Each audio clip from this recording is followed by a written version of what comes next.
창세기 창조 이야기 읽으면서 어릴 때부터 꾸준히 들었던 생각은 저만 그런 것은 아니라 다른 분들도 비슷할 것 같은데요.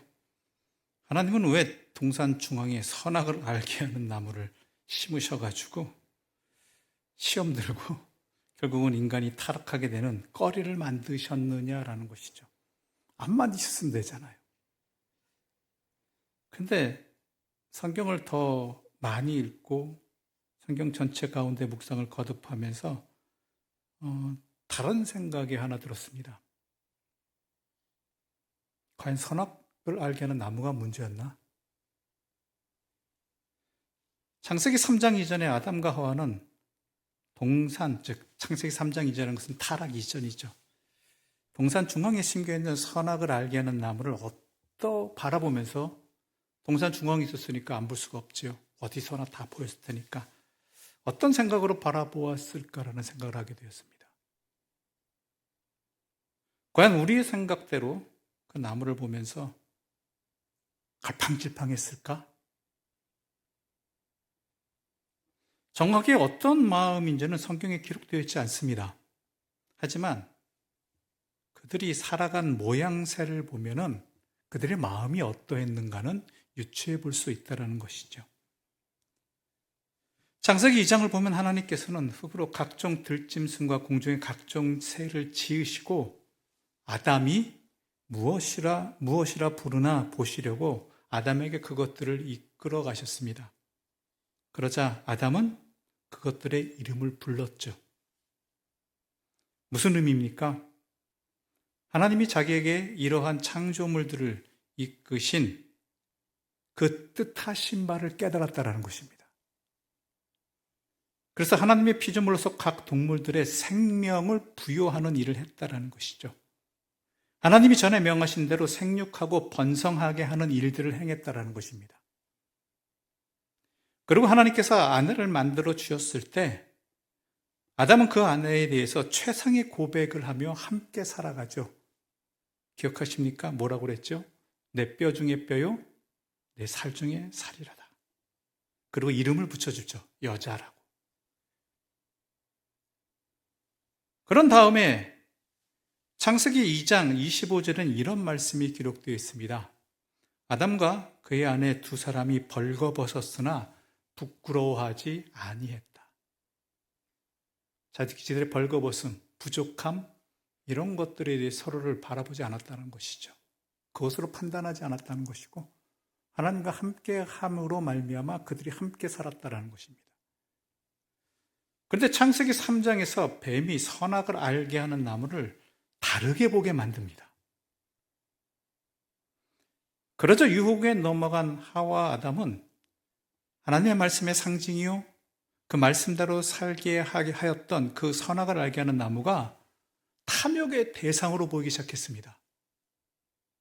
창세기 3장 6절엔 이렇게 기록되어 있죠. 여자가 그 나무를 본즉 먹음직도 하고 보암직도 하고 지혜롭게 할 만큼 탐스럽게도 한 나무인지라. 즉 하나님의 말씀을 기억하게 하는, 선악을 알게 하는 나무가 아니라 자기 눈에 보기에 먹음직도 하고 보암직도 하고 지혜롭게 할 만큼 탐스러운 나무로 보였다는 것입니다. 그러다 보니까 하나님의 말씀도 자기 편한 대로 해석합니다. 자기 식대로. 그리고 선악과를 먹고 난 후에 자신만 먹지 않고 아담도 먹입니다. 3장 7절 이하에는 그들의 타락으로 삶이 어떻게 변했는가가 잘 기록되어 있습니다. 그들의 눈이 밝아져서 자기들이 벗은 줄을 알고 무화과 나무 잎을 엮어 치마로 삼았더라. 앞에서 2장에서는 벌거벗었으나 부끄러워하지 아니하였다고 그랬는데 이제 선악과를 자신들이 탐욕의 눈으로 보고 그 선악과를 먹은 후에는 서로가 벌거벗은 것을 부끄럽게 여겼다라는 것입니다. 그 후에 그들은 하나님을 피합니다. 그리고 서로 돕는 관계요, 내 뼈 중에 뼈요, 살 중에 살이라고 여겼던 관계가 어떻게 됩니까? 저 사람 탓이라고. 서로 핑계하고 원망하고 더 나아가서 하나님을 탓하는 도구가 되어버렸죠. 여러분, 타락 이전에도 동산 한가운데는 선악을 알게 하는 나무가 있었습니다. 그리고 아담과 하와는 동산 가운데 있는 선악을 알게 하는 나무를 바라보면서 하나님의 말씀을 기억하고 하나님의 뜻대로 하나님이 주신 대로 서로 함께하며 살아갔죠. 그런데 타락 이후 선악을 알게 하는 나무를 보는 눈이 달라졌고 하나님의 말씀도 희미해졌고 자신과 상대방을 바라보고 대하는 것이 달라졌습니다. 이것이 타락이라고 창세기는 우리에게 말하고 있는 것입니다. 선악을 알게 하는 나무가 있는 것이 문제가 아니고 그 나무를 어떠한 마음과 어떠한 눈으로 바라보고 무엇을 목적으로 하였는가가 문제라는 것입니다. 오늘 읽은 본문의 대상인 고린도 교회는 분쟁에 휘말려 있었습니다. 네가 옳으니 내가 옳으니 따지는 그러한 공동체가 되어버렸습니다. 하나님의 뜻에 대한 성찰은 사라졌습니다. 성도들 간에 마땅히 있어야 할 친밀한 감정과 사랑이 고갈되기 시작했습니다. 바울 편이니 아볼로 편이니 싸우는 사람들입니다. 네가 잘나느니 내가 잘나느니 다투고 있습니다. 이러한 모습을 두고 사도 바울은 아직도 육에 속했느냐고 안타까워합니다. 그러면서 아직도 육에 속해 있는 원인이 고린도 교회에 속한 그리스도인들이 십자가의 도를 잃어버렸기 때문이라고 말합니다. 십자가가 있는데 십자가를 다른 눈으로 바라보기 시작했다라는 것입니다. 그래서 사도 바울은 18절에서 이렇게 말하죠. 십자가의 도가 멸망하는 자들에게는 미련한 것이요 구원을 받는 우리에게는 하나님의 능력이라.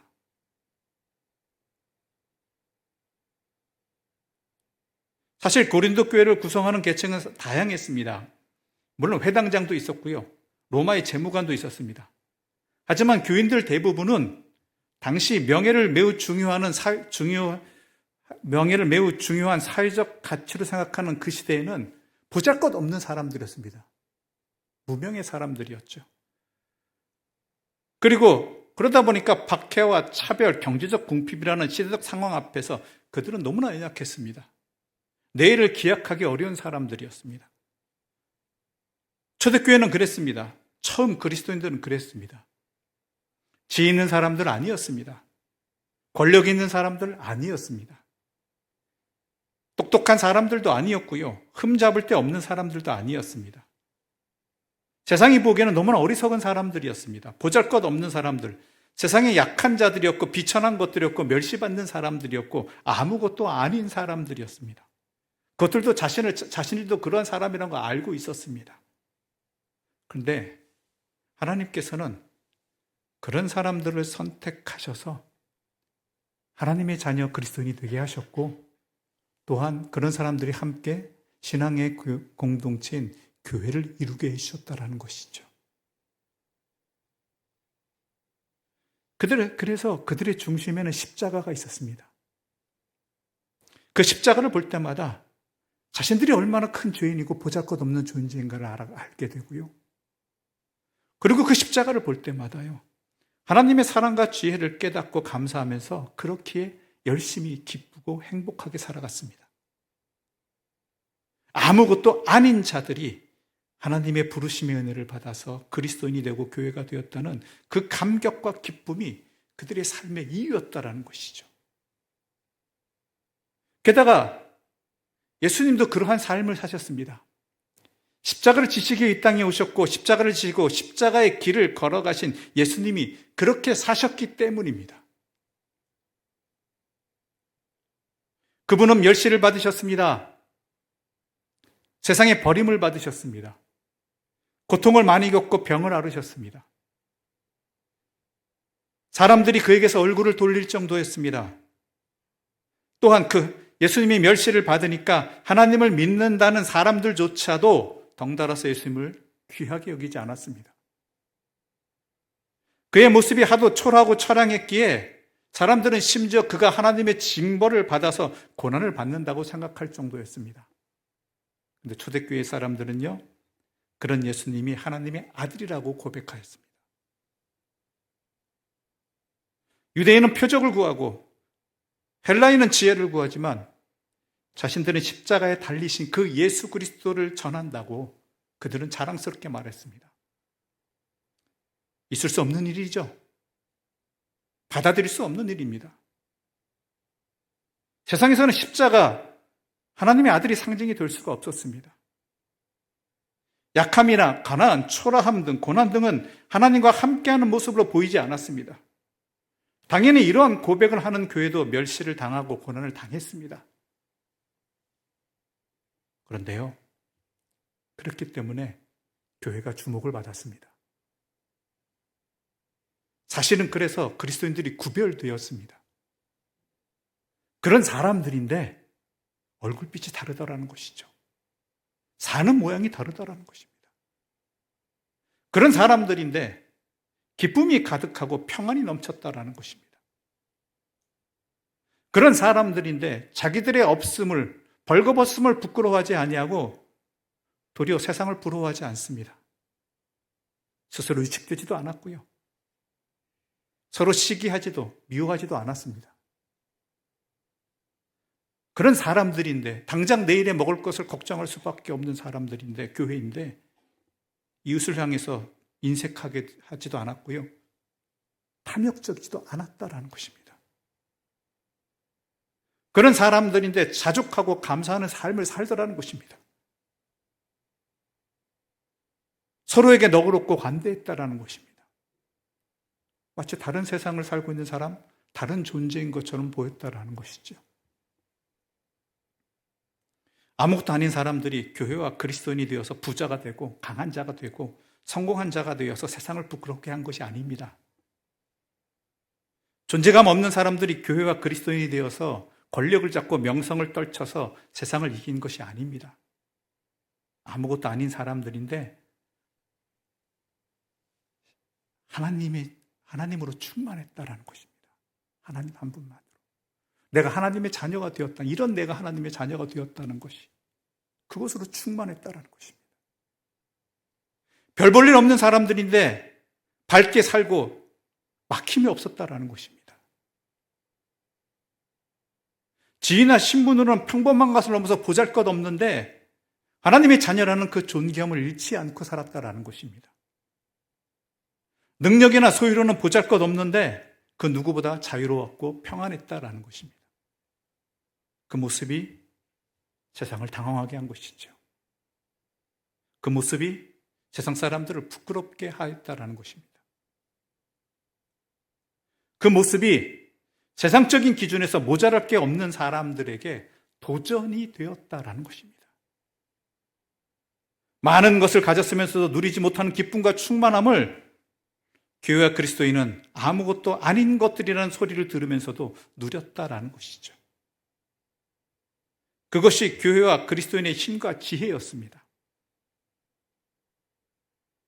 자신들이 구원을, 보잘것없는 나 같은 존재가 구원을 받았다는 기쁨이 세상을 다르게 보는, 또한 세상을 제대로 살아가게 하는 이유였고 힘이었고, 또한 벌거벗은 부끄러움에도 부족함에도 흔들리지 않을 수 있는 그런 하나님의 능력으로 살아가는 십자가의 자리였다라는 것입니다.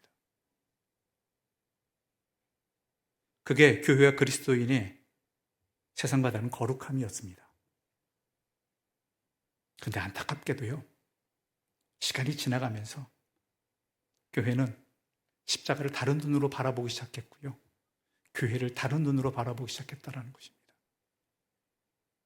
시간이 지나면서 교회는 이런 예수님을 본받지도 전하지도 않게 되었다는 것입니다. 그리스도의 사랑이라는 그 은혜라는 안에서 새롭게 존재를 빚어줘야 되는데 결과적으로 그렇게 되지 못했다라는 것입니다. 인간적인 면들이, 세상적인 면들이 그들의 삶의 중심이 되어가면서 보암직도 하고 먹음직도 하고 탐스러움을 탐하기 시작하면서 이 하나님의 공동체는 위험에 처했고 서로 갈등하고 서로 다투고 시험에 들었다는 것입니다. 고난은 예수님 한 분만으로 족하다는 듯, 예수님의 십자가는 내세를 위한 보험으로 충분한 듯, 교회는 예수님을 귀하게 여기지 않던 세상을 점점 닮아갔다는 것입니다. 그래서 고린도 교회는 점점 더 고운 모양을 자랑하게 됩니다. 훌륭한 풍채를 자랑하기 시작합니다. 세상이 흠모할 만한 아름다운 모습을 자랑하기 시작합니다. 누구라도 솔깃할 만한 온갖 것들을 소유하고 드러냅니다. 화려한 옷을 입고 화려한 음식을 먹고 그것으로 편을 가르는 그러한 교회들이 되어버렸다는 것입니다. 그러다 보니까 세상에서의 성공과 부는 믿음의 결과라고 그렇게 속이기 시작합니다. 실패와 가난은 믿음의 부족이라고 핑계를 댑니다. 동산 중앙에 심겨진 선악을 알게 하는 나무를 보면서 하나님을 생각하고 하나님의 사람으로 살아가던 아담과 하와가 사탄의 유혹에 넘어가면서 선악을 알게 하는 나무를 다르게 보았듯이, 그리고 타락하고 하나님의 말씀에 희미해지고 서로를 탓하고 자신의 벌거벗음을 부끄러워했듯이 십자가를 다른 눈으로 바라보기 시작했다는 것입니다. 교회가 권력을 잡으려는 정치를 따라갑니다. 교회가 돈으로 판단하는 경제를 따라갑니다. 교회가 세상에 인기 연연하는 그런 예능 프로그램 받습니다. 예배와 설교가 그렇게 되어져 갑니다. 어떻게 하면 더 많은 세상 사람들이 인기를 얻을까? 더 많은 사람들이 더 혹할 수 있을까? 기도와 헌신이 그렇게 되어갔습니다. 목사와 성도가 그렇게 되어갑니다. 십자가를 걸어놓지만 십자가의 삶을 살지 않습니다. 십자가를 다른 눈으로 바라봅니다. 예수님을 말하지만 예수님처럼 살지 않습니다. 고난받는 종을 알지만 고난받는 종을 귀하게 여기지 않습니다.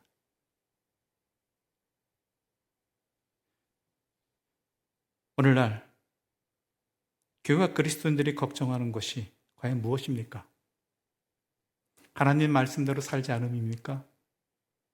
하나님의 뜻을 따르지 못함입니까? 교회와 그리스도인들이 걱정하는 것이 세상의 기준에 부족한 것, 대접받지 못하는 것들 아닙니까? 무엇을 걱정하고 무엇을 염려하고 그 염려 때문에 다투고 나뉘고 하고 있느냐라는 것이죠. 생각해 보십시오. 우리가 교회 안에서 서로 간에 걱정하고 염려하는 것들이 교회를 위한다고 하지만, 서로를 위한다고 하지만 그것이 과연 무엇이냐라는 것이죠. 경제적인 부족 아닙니까? 규모의 문제 아닙니까? 십자가의 도를 가지고 우리가 걱정하고 염려합니까? 누가 잘났고 못났고의 그 기준이 어디에 있습니까? 그러다 보니 내가 구원받은 기쁨이나 감격은 잘 유지하고 그것을 힘입어 살아가고 있느냐라는 것이죠. 미안하지만 십자가의 도를 따르지 못함은 아닌 것 같습니다. 교회가 부흥과 성장이라고 자랑하는 것들이 유대인의 표적이나 헬라인의 지혜를 닮았지만 십자가의 죽음은 닮지 않았습니다. 교회가 세속적인 기준에서 뒤처지는 것을 부끄러워합니다. 그리스도인들이 육신의 기준에서 잘 나가지 못하는 것을 부끄러워합니다. 교회가 종교의 삼성이나 아니면 네이버 같이 되려고 합니다. 그리스도인이 사회 엘리트나 유명인의 대열에 서려고 합니다. 그러면서 말합니다. 그것이 교회가 교회담을 증명하고 그리스도인을 드러내는 방법이라고 생각합니다.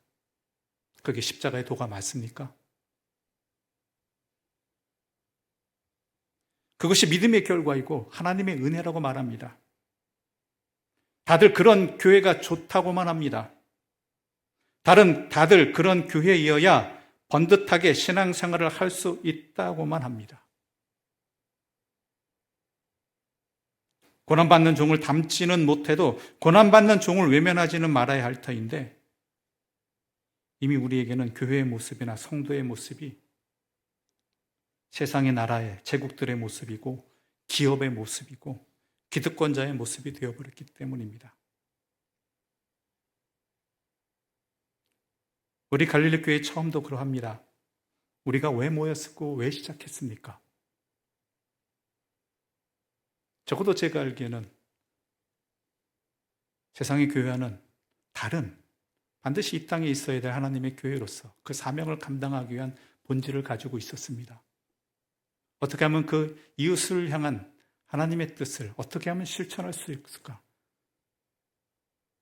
내일을 당장 알 수 없고 다음 주에 함께 나눌 그 양식이 부족함에도 불구하고 그 길을 꾸준히 함께 하기 위해서 그 뒤를 따르기 위해 우리 교회는 시작된 것으로 알고 있습니다.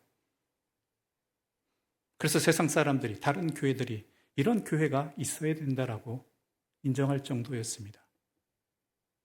자신들은 그렇게 하지도 못하면서 우리 같은 교회가 있어야 된다라고 했던 그 교회 중에 하나가 우리 갈릴리 교회였습니다. 과연 지금은 그러하냐라는 것이죠.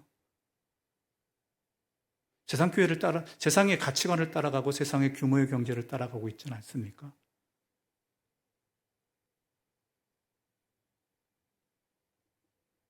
물론 어느 시대 어디에서든지 교회와 그리스도인의 문제는 초라하다거나 잘 나가지 못한다는 건 아닙니다. 어느 시대 어디서든지 교회와 그리스도인의 문제는요, 하나님께 받아들여진 자로서의 그 기쁨과 그 자유와 평화의 존귀함 온데간데 없고요. 육신의 기준으로 뭐가 된 듯, 세상의 기준으로 뭐가 되지 못한 듯 그런 자기들만의 삶으로 살아간다는 데 있다라는 것이죠. 여러분, 우리가 믿는 기독교는요, 참 이상한 종교입니다. 십자가에 못 박혀 죽으신 분이 우리에게 구원을 가져온다고 믿는, 고백하는 종교입니다. 물론 기독교가 예수님의 죽음 그 자체를 찬미하는 것은 아닙니다. 예수님의 죽음이 우리에게 의미를 갖는 것은 그분의 삶 때문이었습니다. 주님께서는 세상에 만연한 죄와 모순을 극복하기 위해서 자신의 몸을 기꺼이 희생하시고 또한 섬기며 살아가셨습니다. 그리고 주님은 제자들에게 누구든지 나를 따라오려거든 자기를 부인하고 자기 십자가를 지고 나를 따라오라고 말씀하셨습니다. 우리는 흔히 하기신일을 마지못해 떠안을 때 십자가라고 말합니다. 근데 그게 십자가 아닙니다. 십자가를 진다는 것은 자기 중심적인 삶에서 벗어나서 하나님과 이웃을 위해 살아가는 것을 의미하는 것이죠. 이웃의 눈물을 닦아주기 위해서 그들의 곁에 다가서고 고통을 덜어주기 위해서 낮아짐을 택하는 것입니다. 그리고 그것은 그 사람을 살리는 일이기도 하지만 나를 살리는 일이기도 한 것입니다. 세상의 헛된 가치관에 유혹되지 않게 내 생명을 살리는 길이고 참된 기쁨을 누리며 살아가게 하는 길입니다. 그런데 세상은 그런 사람들을 어리석다라고 말하죠.